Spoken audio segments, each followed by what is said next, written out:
Hello everyone. मेरा नाम विशाल है और आज हम केबीएस एजुकेशनल ग्रुप में डॉक्टर प्रवीण गुप्ता सर के साथ हैं। Doctor Praveen Gupta KBS educational group के चेयरमैन हैं और आज सर ने हमें एक समय दिया है एक बहुत ही जनरलाइज टॉपिक पर बात करने के लिए। प्रवीण सर, आप हमारे दर्शकों को बताएं, टॉपिक भी बताएं और थोड़ा सा आज के एजुकेशनल सिनेरियो के बारे में भी करें, फिर हम आगे की चीजें स्टार्ट करते हैं sir. Thank you Vishal ji. मैं doctor Praveen Gupta, chairman KBS educational group, और आज का हमारा मेन मुद्दा है कि पेरेंट्स और स्कूल दोनों के बीच में आपस में कोऑर्डिनेशन किस तरह से बैठाया जाए, और पेरेंट्स की सबसे बड़ी समस्या है कि स्कूल सिलेक्शन कैसे किया जाए। तो इस समस्याओं का समाधान के लिए आज हम विशाल जी के साथ बैठे हैं और विशाल जी के तीखे जो क्वेश्चन है उनका मैं जवाब दूंगा और आज इस बात पे हम चर्चा करेंगे। जी सर, थैंक यू सर। तीखे हो सकते हैं पर पेरेंट्स पॉइंट ऑफ व्यू से हम चाहेंगे कि सर, अगर आपकी जो भी स्कूल चुनने की प्रक्रिया है और अगर आप पेरेंट्स को बताएं तो उन्हें बड़ा फायदा होगा कि अपने आने वाले अपने बच्चों के भविष्य के लिए कैसे स्कूल का चुनाव किया जाए। तो सर, हम स्टार्ट करते हैं कि कैसे स्कूल का चुनाव करना है। तो सर, इसी सीरीज में हमारा पहला क्वेश्चन है सर, आज के समय में पेरेंट्स बच्चों के स्कूल का चुनाव कैसे करें? वो कौन से फैक्टर्स हैं जिन पे जाके पेरेंट्स ये चुन ले कि ये स्कूल मेरे बच्चे के लिए सही है? क्या पेरेंट्स को इंफ्रास्ट्रक्चर पे फोकस करना चाहिए? क्या फैकल्टी पे फोकस करना चाहिए? क्या फैसिलिटीज पे जाना चाहिए? क्या एकेडमिक्स पे जाना चाहिए, या सर ओवरऑल डेवलपमेंट पे बात होनी चाहिए? मेरी समझ में ओवरऑल डेवलपमेंट पे बात होना चाहिए, क्योंकि जब तक ये ओवरऑल डेवलपमेंट नहीं हो गया तब तक बच्चों का विकास नहीं हो सकता। और रहा, कुछ पेरेंट्स केवल इंफ्रा के आधार पर सेलेक्ट करते हैं स्कूल का, तो मैं मानता हूं कि केवल एक इंफ्रा ही बच्चे को बड़ा नहीं बना सकता। अगर उसके अंदर बच्चों को फैकल्टी और वहाँ के स्पोर्ट्स, ये सारी चीजें वहाँ पर जब तक अवेलेबल नहीं है तब तक बच्चे का ओवरऑल डेवलपमेंट नहीं हो सकता। तो इसलिए मेरा मानना है कि इंफ्रा के साथ वहाँ के रिजल्ट, वहाँ की फैकल्टी, और सबसे महत्वपूर्ण चीज विशाल जी बात ये है कि स्कूल का जो मेन ओनर है या चेयरमैन है या जो लीडरशिप है वो किसके हाथों में। जैसा लीडरशिप का थॉट प्रोसेस होता है वो स्कूल उसी तरह से मैनेज करता है। तो इसलिए मेरा मानना है कि सारी चीजें जरूरी हैं, लेकिन पेरेंट्स को इन चीजों पर भी ध्यान देना चाहिए कि वहां का जो मैनेजमेंट है वो किस तरह से काम कर रहा है, बच्चों के हिसाब से किस तरह से बच्चों के ग्रो के लिए, बच्चों की ग्रूमिंग के लिए और बच्चों के ओवरऑल डेवलपमेंट के लिए वो क्या काम कर रहा है। पढ़ाई सब स्कूल करा रहे हैं, सब स्कूल में सिलेबस चलता है, लेकिन स्कूल के साथ साथ बच्चों का ओवरऑल डेवलपमेंट, पब्लिक स्पीकिंग जैसी, क्योंकि आज एआई का जमाना है और इस एआई के जमाने में बच्चे को कहाँ पहुंचना है, किस तरह से जाना है, वो केवल एक स्कूल की टीचिंग से या स्कूल के अध्ययन से काम नहीं चलेगा। उसको ओवरऑल डेवलपमेंट चाहिए, उसको एक स्टेज पे खड़े होकर बोलने का एक तरीका आना चाहिए। तो मेरा मानना है कि सारी चीजें अगर उसको उस स्कूल से प्रोवाइड हो रही है तो वो बेस्ट है, और वो उसी स्कूल का पेरेंट्स को बेधड़क होके उस स्कूल का सिलेक्शन करना चाहिए और बच्चों को भेजना चाहिए। सही बात है सर। आपकी बात सुन के हमें ये बात समझ में आई कि किसी भी पेरेंट को अगर स्कूल का चुनाव करना है तो इंफ्रास्ट्रक्चर और सुविधाएं जरूरी होती है, पर इसके पैरेलल जिस काम के लिए बच्चों को स्कूल भेजा जा रहा है सीखने के लिए, वो बहुत महत्वपूर्ण है। यही मैं समझ पाया हूँ सर आपकी बात से। बिल्कुल बिल्कुल। तो एकेडमिक के साथ साथ ओवरऑल डेवलपमेंट जरूरी है सर। बड़ा इंफ्रा बच्चे को बड़ा नहीं बनाते। जब तक बच्चे के अंदर बड़े विचार देने वाला एक टीचर नहीं मिले तब तक उसको बड़ा नहीं बनाया जा सकता है। इसलिए मैं हर पेरेंट से बोलता हूँ कि बड़ा इंफ्रा, बड़ा ग्राउंड देखना जरूरी नहीं है। आप ये देखो कि हमारे बच्चे के विचार कितने बड़े हो रहे हैं, बच्चों के अंदर संस्कार कितने बड़े सिखाए जा रहे हैं, इन चीजों पे फोकस करना चाहिए। ठीक बात सर। थॉट प्रोसेस बहुत बेसिक चीज है सर। थॉट प्रोसेस बढ़िया होगा देन ओनली बच्चा सीख पाएगा, सीखने के तरीके सीख पाएगा। ठीक बात है सर। सर, इसी सीरीज में हम दूसरा हमारा क्वेश्चन है सर कि एक अच्छा स्कूल क्या सिर्फ बच्चे के लिए सिर्फ रिजल्ट प्रोड्यूस करता है, या पैरेलल रिजल्ट के पैरेलल उसका होलिस्टिक डेवलपमेंट भी करता है। तो सर इन शॉर्ट हम बात बोले कि सिर्फ किसी भी स्कूल का रिजल्ट देख के ही वहां एडमिशन करा देना चाहिए, या ओवरऑल डेवलपमेंट बच्चों को देख के, बच्चों के विकास को देख के एडमिशन कराना चाहिए? विशाल जी, रिजल्ट तो खैर देखो इम्पोर्टेंट है, आज हर पेरेंट्स रिजल्ट ही देखता है, मेन रिजल्ट ही है। और मेरा मानना है कि रिजल्ट के साथ साथ ओवरऑल डेवलपमेंट भी होना चाहिए बच्चे का। और क्योंकि देखो डिफरेंट डिफरेंट बच्चे हैं, डिफरेंट डिफरेंट बच्चों का सोचने का, पढ़ने का तरीका होता है। आज हर कोई बच्चा 90 प्लस नहीं होता है, हमको हर बच्चे को देख के चलना चाहिए। तो मेरा मानना है कि रिजल्ट के साथ साथ ओवरऑल डेवलपमेंट बच्चों के लिए किस में महत्वपूर्ण है, किस में इम्पोर्टेंट है, वो सारी चीजें देखनी चाहिए। तो रिजल्ट अगर बच्चा पढ़ने में अच्छा है तो नेचुरली है कि उसका रिजल्ट अच्छा आएगा। लेकिन केवल एक रिजल्ट के मात्र से हम बच्चे के स्कूल का सिलेक्शन न करें। हमें ये भी देखना चाहिए कि मेरे बच्चे की हॉबी किस में है, किस में उसका इंटरेस्ट है, उस पर भी हमको फोकस करना चाहिए। सर अभी तक हमें ये पता चला, आपसे बात करके समझ में आया कि स्कूल कोई भी चूज करें, बड़ी बिल्डिंग, बड़ी व्यवस्था, पर कोर पे फोकस होना चाहिए। कोर है लर्निंग, और लर्निंग तभी आएगी जब व्यवस्थाएं बढ़िया होगी, फैकल्टी बढ़िया होगी, थॉट प्रोसेस बढ़िया होगा। सर इसी श्रेणी में हमारा अगला क्वेश्चन है कि पेरेंट्स कैसे आइडेंटिफाई करे कि उनके बच्चे के सीखने की एक क्षमता है, उस क्षमता के हिसाब से वो स्कूल सही होगा या नहीं होगा, या उस बच्चे के लिए जो उन्होंने फ्यूचर गोल सोच रखा है वो स्कूल सही होगा या नहीं होगा। इसका चुनाव भी एक इम्पोर्टेंट फैक्टर है, कैसे करें सर? विशाल जी, ऐसा तो कोई मेजरमेंट आज तक बना नहीं है कि पेरेंट्स किसी मेजरमेंट के आधार पर स्कूल को की पहचान लेके वो कैसा है। लेकिन फिर भी मैं इस क्वेश्चन का आपका आंसर ये दूंगा कि स्कूल का मैनेजमेंट कैसा है, स्कूल का जो लीडरशिप है वो कैसी है, और स्कूल में जो पुराने बच्चे हैं, एल्यूमिनी वाले जो स्टूडेंट हैं, उनसे हमको फीडबैक मिलता है कि वो बच्चे जो पेरेंट्स ने जिस आधार पर बच्चों को भेजा, उन्होंने अपने गोल निर्धारित किए कि नहीं किए, है ना। जरूरी नहीं कि उसका गोल डॉक्टर इंजीनियर बनना है, हो सकता है उसका किसी स्पोर्ट्स में जाने का हो सकता है वो किसी पब्लिक स्पीकिंग में जाने का है, मार्केटिंग करने का है, बहुत सारी चीजें हो सकती है। तो गोल बच्चों के हिसाब से अपने आप वो चेंज हो, वो ऐसा स्कूल का सिलेक्शन करे कि जहां पर उसकी एल्यूमिनी अच्छी हो और बच्चों का फीडबैक अच्छा रहा हो। उसके आधार पर हम उस स्कूल का पेरेंट्स के द्वारा वो सिलेक्शन कर सकता है। अदरवाइज कोई ऐसा मेजरमेंट नहीं है, क्योंकि हर स्कूल अपने आप को देखो बेस्ट कहता है, हर स्कूल अपने आप को बेस्ट करने की कोशिश करता है। लेकिन मेन चीज ये है कि उस बेस्ट को करने के लिए उस स्कूल के पास क्या क्या संसाधन है और वो क्या उस पर काम कर रहा है कि नहीं कर रहा। केवल बातें कर रहा है, अगर बातें कर रहा है तो वो बातें ज्यादा समय लंबे समय तक चलती नहीं है। इसलिए स्कूल का रिजल्ट देखना चाहिए, स्कूल के एल्यूमिनी वाले स्टूडेंट को देखना चाहिए, और मेन सबसे इंपॉर्टेंट चीज है कि मार्केट का एक फीडबैक जो सबसे इंपॉर्टेंट है, इस बात को मैं बता रहा बिल्कुल हूँ, सर। जो मार्केट का फीडबैक है वो बहुत इंपॉर्टेंट रोल करता है किसी भी पेरेंट्स के लिए स्कूल के सिलेक्शन। ठीक बात है सर। वैसे सर हमने कई बार ये देखने में आया है कि पेरेंट पीयर प्रेशर में या साथ वालों को देखते हुए अपने बच्चों के एडमिशन उन्हीं स्कूल संस्थानों में करा देते हैं।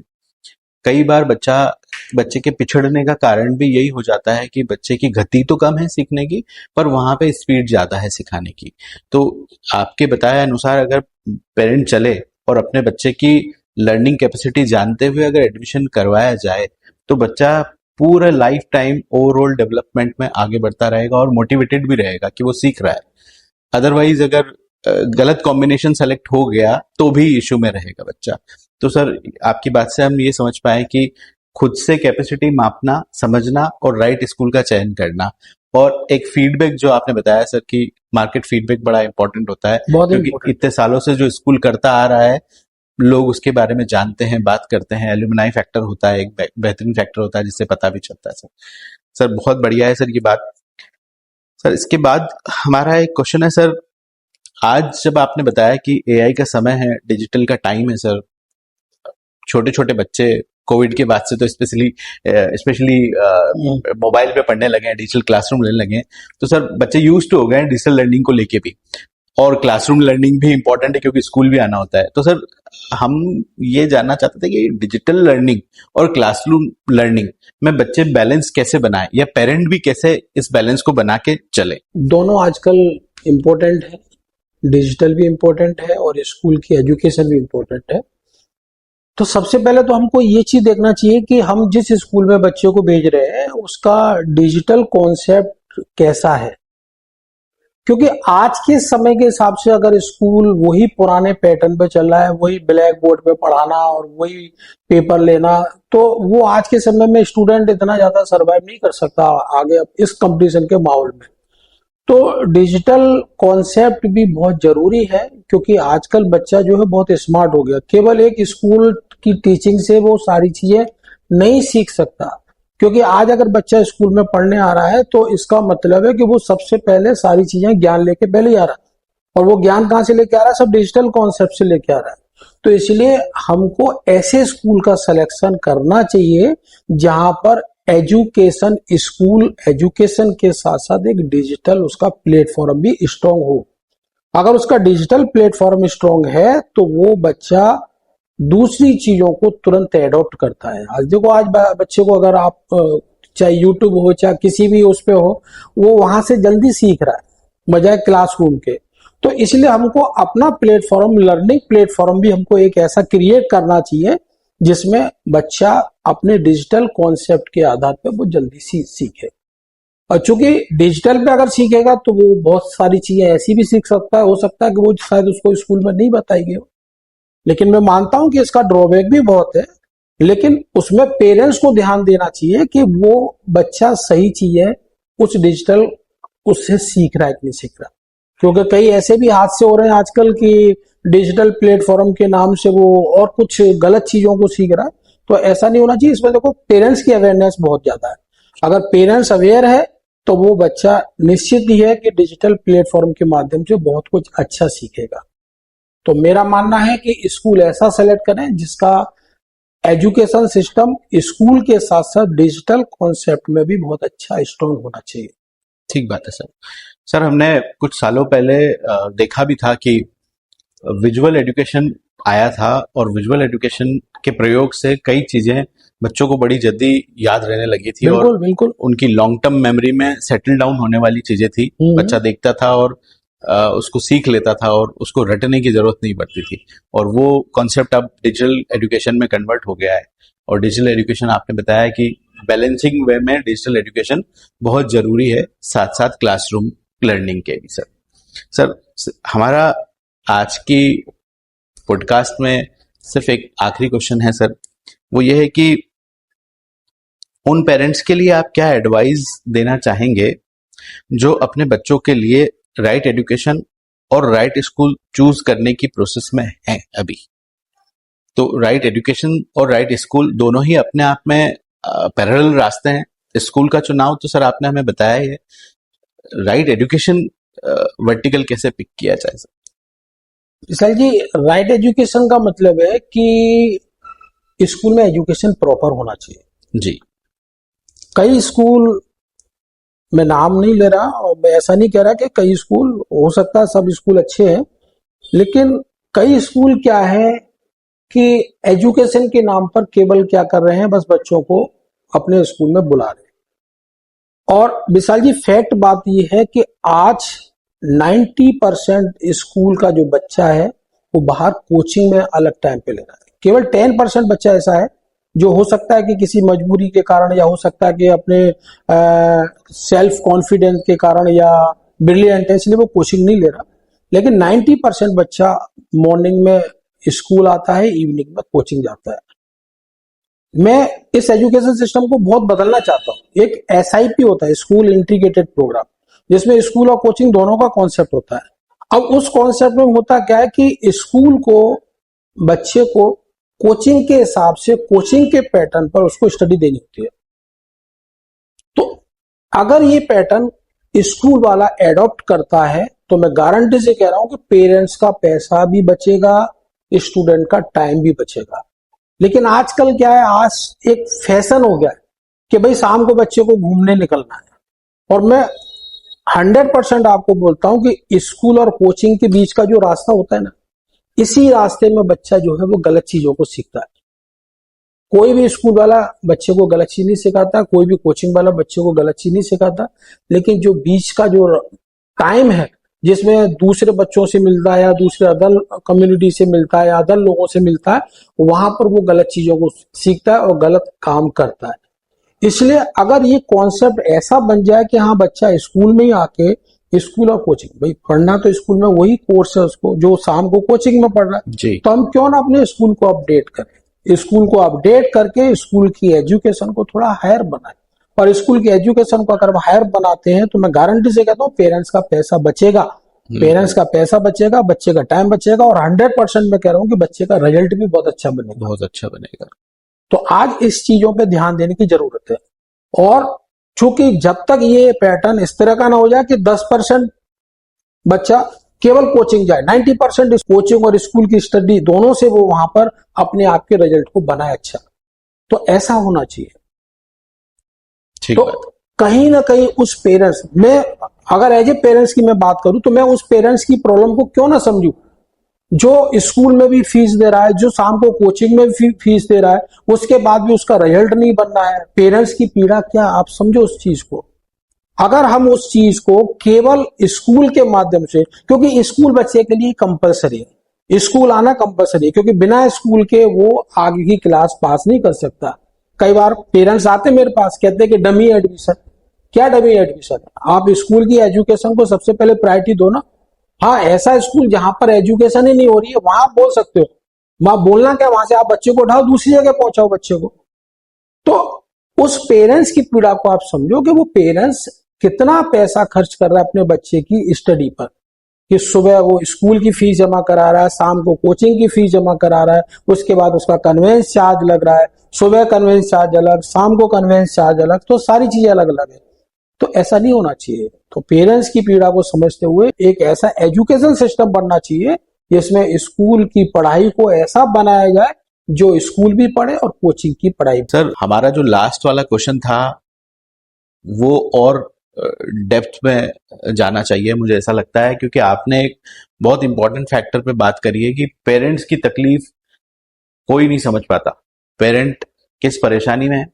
मैं फाइनेंशियल परेशानियों की बात नहीं कर रहा, हर पेरेंट को पता है कि बच्चे हैं तो पढ़ाना ही होगा, पैसों का वो इंतजाम करेगा, जुगाड़ करेगा, बिल्कुल, पर उसका प्रॉब्लम कुछ और है। उसका प्रॉब्लम में रिजल्ट है, बच्चा क्या सीख रहा है, क्या ये वहां पहुंच भी पाएगा या नहीं पहुंच पाएगा जहां मैं इसे पहुंचाना चाहता हूं, ये क्या सोच रहा है, इसको क्या सुझवाया जा रहा है। तो सर, ये आपने जो एक अभी कॉन्सेप्ट बताया एसआईपी, थोड़ा सा सर एसआईपी पे और बात करें, हो सकता है कि कई पेरेंट्स की प्रॉब्लम इस बात को सुन के सॉल्व हो पाए। सर, एसआईपी क्या कॉन्सेप्ट है, एक बार पूरा सर आप बता पाए। एसआईपी कॉन्सेप्ट ये है कि स्कूल इंटीग्रेटेड प्रोग्राम, इस प्रोग्राम में है क्या कि हम जो स्कूल में फैकल्टी हायर करते हैं वो हम उस फैकल्टी को हायर करते हैं जो कोचिंग बेस्ड फैकल्टी है। मैं 25 साल से स्कूल एजुकेशन में हूँ और 25 साल ही मेरे को पढ़ाते पढ़ाते हो गया। मैं जानता हूँ, हर चीज को जानता हूँ कि आप स्कूल में कैसा भी टीचर रख, वो पढ़ाएगा अपने हिसाब से। लेकिन अगर कोई कोचिंग की फैकल्टी है, कोचिंग की फैकल्टी का पढ़ाने का तरीका ही अलग होता है जी, बच्चा उससे इंप्रेस होता है, इसलिए वो शाम को कोचिंग जा रहा है जी। तो हम क्यों ना स्कूल के टाइम पर हम ऐसी फैकल्टी हायर करें जो कोचिंग बेस्ड फैकल्टी हो, जिसको स्कूल बोले कि नहीं आपको कोचिंग की तरह ही पढ़ाना है, फॉर्मेलिटी नहीं करनी है कि भाई आपको सिलेबस ही खत्म करना है जी। कई स्कूल में बोल रहा हूँ 80% स्कूल ऐसे जो केवल सिलेबस भी काम करते हैं जी। 20% स्कूलों में तो सिलेबस भी नहीं होता। तो केवल मात्र सिलेबस मात्र से स्कूल की एजुकेशन, बच्चे की एजुकेशन नहीं होती है। हमको एक ऐसा एजुकेशन मॉडल देना चाहिए। तो उसके लिए हमको करना क्या, उसको हमको फैकल्टी ऐसी हायर करनी चाहिए, उसको फैकल्टी को हमको इस तरह का यहाँ पर पेमेंट भी इस तरह की देनी चाहिए कि हाँ वो एक फैकल्टी कोचिंग की तरह फैकल्टी की तरह यहाँ पढ़ाए। अब उसमें एसआईपी में है क्या, आपकी जो इवनिंग में क्लास होती है 1-1 घंटे की, वो हमने स्कूल में कर दी, क्लासेस पीरियड बढ़ा दिया। उसके बाद उनका डीपीपी है, उनका टेस्ट पेपर है, है कि नहीं, उनका क्वेश्चन बैंक है, उनके मॉड्यूल्स हैं, ये सारी चीजें हमने उसी पैटर्न पर स्कूल में प्रोवाइड कराई है जो कोचिंग में प्रोवाइड हो रही है। तो क्यों ना हम उस बच्चे को उसी स्कूलिंग टाइम में, उस टाइम में उस एजुकेशन को दें जिसमें वो स्कूल की भी एजुकेशन ले, ओलंपियाड लेवल की तैयारी भी करे, और उसका जो इवनिंग का टाइम बच रहा है वो अपनी सेल्फ स्टडी में, उसको अपने सेल्फ स्टडी में टाइम लगाए। क्योंकि बिना सेल्फ स्टडी के बच्चे की एजुकेशन इनकम्प्लीट है। आप कहीं भी पढ़ा लो, कोई से अच्छे स्कूल में पढ़ा लो, कोई सी अच्छी से अच्छी कोचिंग में पढ़ा लो, लेकिन जब तक वो सेल्फ स्टडी नहीं करेगा तब तक उसका रिजल्ट नहीं बन सकता। पेरेंट्स के अकॉर्डिंग, उसके अकॉर्डिंग, किसी के अकॉर्डिंग नहीं बन सकता। तो इसलिए हमने एसआईपी का जो कॉन्सेप्ट के बारे में जो बात कर रहा हूं, वो एसआईपी का कॉन्सेप्ट यही है कि जिसमें बच्चा स्कूल के टाइम पे आए और स्कूल के टाइम पे आके वो कोचिंग की तरह पढ़ के, और जरूरी नहीं कि उसमें वो केवल पढ़ाई कर रहा है, उसमें वो स्पोर्ट्स भी कर रहा है, उसमें वो एक्टिविटी कर रहा है, उसमें वो पब्लिक स्पीकिंग भी कर रहा है, उसमें वो कई स्पोर्ट्स में पार्टिसिपेट भी कर रहा है, मतलब एक स्कूल के माहौल में ही कर रहा है, स्कूल के कल्चर में ही वो इस चीज की स्टडी को कर रहा है। तो उस तरह से उसका टाइम बचेगा, पेरेंट्स का पैसा बचेगा, और उसका 100% रिजल्ट अच्छा से अच्छा बनेगा। ठीक बात है सर। सर हमने अभी तक एसआईपी वर्ड फाइनेंशियल बैकग्राउंड में सुना था, सिस्टमेटिक इन्वेस्टमेंट प्लान, पर सर आपकी बात से इस एसआईपी प्रोग्राम से सुन के लगता वो है सेम एसआईपी वो भी ये सर सिस्टमेटिक एजुकेशन प्लान है, जो कि बच्चे को कंफ्यूज होने से बचा रहा है। स्कूल में कुछ और समझना और कोचिंग में जाके कुछ और समझना, पर यहाँ पे दोनों चीजें एक ही फैकल्टी से जब वो पढ़ रहा है तो कंफ्यूजन दूर है, उसका समय बच रहा है, और जो समय बच रहा है वो राइट जगह पे प्लेस हो रहा है।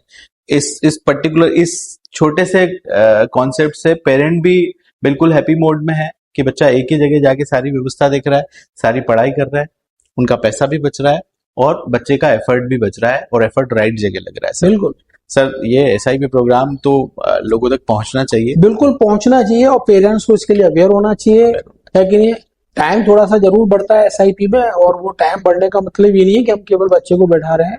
टाइम बढ़ने का मतलब है कि बच्चा यहाँ पर प्रैक्टिस कर रहा है, यहाँ पे रिवीजन कर रहा है, यहाँ पे अपने डाउट्स काउंटर क्लियर कर रहा है, डाउट्स पूछ रहा है टीचर से, तो ये सारी चीजें होती है। तो पैटर्न वही है पूरा, लेकिन थोड़ा सा टाइम बढ़ता है, और उसके साथ साथ उसकी 100% सिक्योर रहता है कि भाई बच्चा किसी गलत संगति में नहीं जा रहा। सेफ्टी बड़ा कंसर्न है सर, सेफ्टी बहुत भी एक आज के टाइम में आप देखो कितने सुसाइड हो रहे हैं, कितने आजकल केसेस हो रहे हैं। जी। तो इसमें ना मैं किसी पेरेंट्स को, ना मैं किसी स्कूल को, ना किसी टीचर्स को, इसमें किसी का दोष नहीं है। इसमें केवल दोष क्या है कि जो बच्चा बाहर किसके कांटेक्ट में आ रहा है, और जिसके कांटेक्ट में आ रहा है वो वहीं से गलत चीजें सीख रहा है।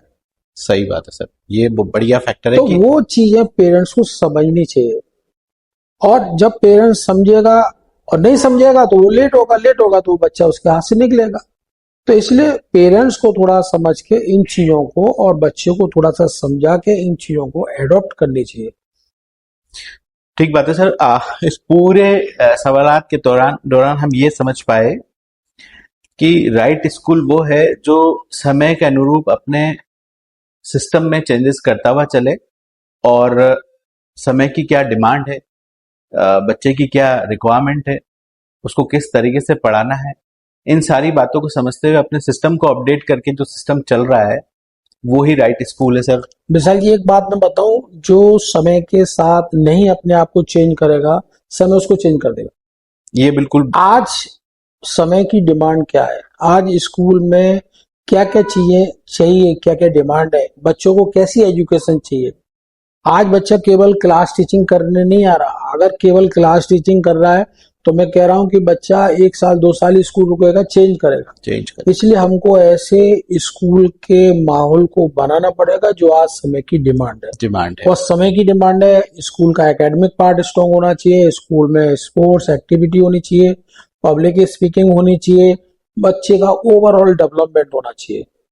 मैं कहता हूं कि जरूरी नहीं कि बच्चा केवल इंग्लिश में ही बोले, बच्चे को संस्कार अच्छे होने चाहिए, बच्चे को सिखाया अच्छा जाना चाहिए, बच्चे में बोलने की एक वो होनी चाहिए कि वो स्टेज पे कहीं ऐसा तो नहीं कि उस स्टेज पे बोलने में झिझक रहा है या कुछ कर रहा है, ये सारी चीजें। क्योंकि आज आपने देखा होगा जिसको बोलना आता है वो दुनिया में, जिंदगी में खूब अच्छा पैसा कमाता है। एजुकेशन इतना वो मस्ट नहीं है जितना उसका बोलना मस्ट होता है।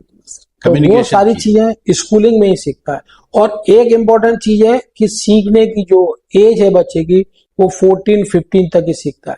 उसके बाद बच्चे को आप कितना भी सिखा लो, वो जो करना होगा वो अपने मन से करेगा। मन से कर। इसलिए छोटे से बच्चे को हम अपने अकॉर्डिंग अपन मोल्ड कर सकते हैं, अपने अकॉर्डिंग अपन उसको ढाल सकते हैं। ढाल तो इसलिए पेरेंट्स को इस चीज पर फोकस देना चाहिए कि हमारा बच्चा जो है कैसे माहौल में जा रहा है, वहां का टीम वर्क कैसा है, वहां का माहौल कैसा है, और वहां कुछ नया या कुछ नई चीजें सिखाई जा रही कि नहीं जा रही है, इन चीजों पे फोकस होना चाहिए। ठीक बात है सर। सर, आज के इस सेशन के लिए आपने हमें समय दिया, इसके लिए बहुत बहुत धन्यवाद। मैं उम्मीद करता हूँ कि ये सारे फैक्टर कमिंग सेशंस में एडमिशन के लिए या अभी जो एडमिशन के लिए जा रहे हैं उनके लिए बहुत फायदेमंद होगा। बिल्कुल बिल्कुल, बस पेरेंट्स को बस ये देखना है कि मेरे बच्चे का फायदा कहाँ पर है, मेरे बच्चे का कहाँ पर हित हो रहा है, मेरे बच्चे का कहाँ रिजल्ट बनेगा, मेरे बच्चे के उसमें एडमिशन से मेरा कितना फायदा हो रहा है, मेरा कितना पैसा बच रहा है, बच्चे का कितना समय बच रहा है। इन चीजों पे फोकस करेगा तो नेचुरली है कि हाँ, बच्चा भी निकल के जाएगा, रिजल्ट भी उसका अच्छा बनेगा। क्योंकि मेन रिजल्ट ही देखा जाता है। आज तक कभी किसी ने ये नहीं देखा कि कितने बड़े स्कूल में पढ़ा, कितने बड़े ग्राउंड वाले स्कूल में पढ़ा, ये नहीं देखा जाता। केवल चीजें देखी जाती है कि उसका रिजल्ट क्या है, बच्चे का बोलने का तरीका देखा जाता है, बच्चे के संस्कार देखे जाते हैं। तो पेरेंट्स से मैं यही बोलूंगा कि केवल बच्चे का कहाँ पर रिजल्ट बन सकता है, बच्चा कहाँ सीख सकता है, उसी के आधार पर उसका उस जगह एडमिशन कराया जाए। धन्यवाद। Thank you sir.